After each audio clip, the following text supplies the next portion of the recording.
Olá, eu sou o Lucas Lima, editor da Globo Livros, e hoje eu trago aqui um convidado muito especial, o jornalista Plácido Berci, autor do livro Nuvem de Terra. O Plácido foi o primeiro correspondente brasileiro no Quênia, não foi, Plácido?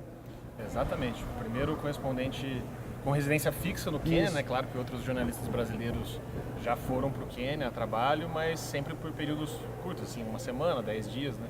Morando no Quênia, tive a honra de ser o primeiro. Sim, Plácido foi a convite da Sport TV, né? Do canal Sport TV. Isso, o programa Passaporte Sport TV foi criado em 2010 pelo Raul Costa Júnior, que na época era diretor do canal. E ele teve essa ideia de criar esse projeto que nada mais é do que um projeto que contrata jovens jornalistas, repórteres recém-formados, né? E aí a gente inverte a pirâmide jornalística, vamos dizer assim, porque o correto, o comum, né, é que os jornalistas comecem a carreira lá embaixo, Sim. ganhem experiência e aí ser correspondente é o auge, talvez, da carreira jornalística. E o Raul teve a ideia de inverter totalmente isso. Por que o Quênia? Foi uma decisão sua, uma decisão do programa? Então, Lucas, eu acho que eu sempre tive uma vontade até meio ingênua, sendo bem sincero, de que um dia eu queria trabalhar como jornalista na África, mas era uma ideia ingênua. Calhou que em 2013 para 2014 eu acabei saindo do emprego, do meu primeiro emprego como profissional, e botei como meta ali que um dia eu iria para o Quênia. Em qual momento você descobriu que era o primeiro correspondente com base fixa? Quando isso foi a recomendação do pessoal do próprio Sport TV, da gente, quando viajasse, procurar a Embaixada do Brasil no país que a gente estava, né? E aí, quando eu cheguei na Embaixada do Brasil, lá em Nairobi, logo na primeira semana de trabalho, aí eu me apresentei, me identifiquei, falei, vou ficar aqui no Quênia a princípio por 7 meses. E aí eles falaram, você sabe que você é o primeiro, né, com base fixa, que a gente nunca teve registro aqui de algum outro jornalista brasileiro que veio passar tanto tempo. De cara, você chegar lá que haja muitos contrastes e diferenças com a realidade brasileira, né?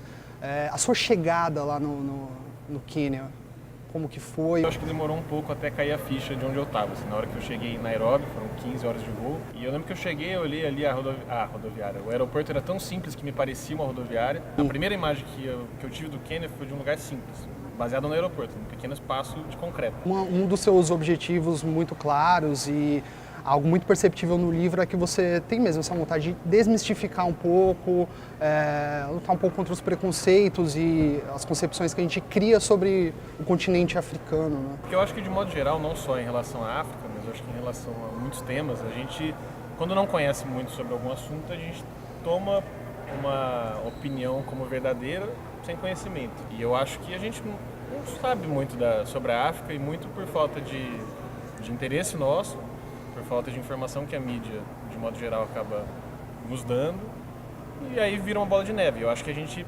generaliza ideias baseadas também em filmes que a gente assiste, em imagens totalmente antigas. Por exemplo, no livro eu fui para a Etiópia e falo sobre a experiência que eu tive lá. E a Etiópia até hoje é marcada como um país da fome, um país onde as pessoas são muito magras. Por que isso? Porque em 83 e 84 a Etiópia viveu um período de seca, a população extremamente vive de agricultura de subsistência, agricultura familiar, e eles não tinham o que comer.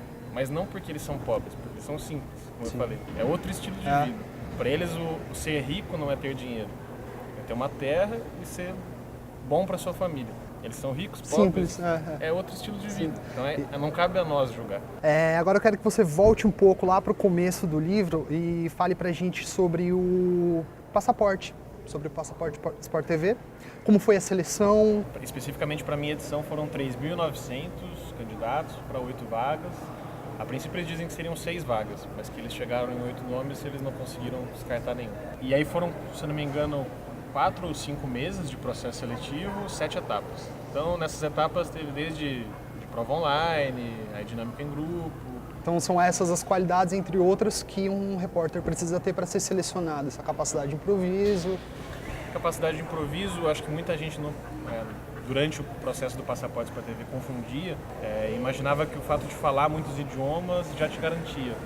Eu vi isso ao longo do processo, assim, gente falava 5 idiomas, 4 idiomas, e eu pensava, meu Deus, eu com meu inglesinho não chego a lugar nenhum. Mas não é só isso, eles querem, lógico, que você saiba pelo menos o inglês e se virar um pouco, mas que você tenha mais esse perfil de querer viajar, de não, sabe, essa paixão pela profissão. E eu percebo também que eles querem um bom repórter, assim, um bom jornalista. Assim. Foi pro Quênia e voltou falando Swahili. Algumas coisas, Mambo Rafi, Que Zuriçana. Incrível. Olá, meu amigo, como é que você tá? Muito bom. Poucas coisas. Voltou cheio de histórias, voltou com um livro delicioso de ser lido, ótimas histórias, muito bem narrado. Parabéns. Você é muito generoso, muito obrigado. Sim, gostamos muito do livro, esperamos que todos gostem também. Nuvem de Terra, relatos do primeiro correspondente brasileiro no Quênia. Fica a dica.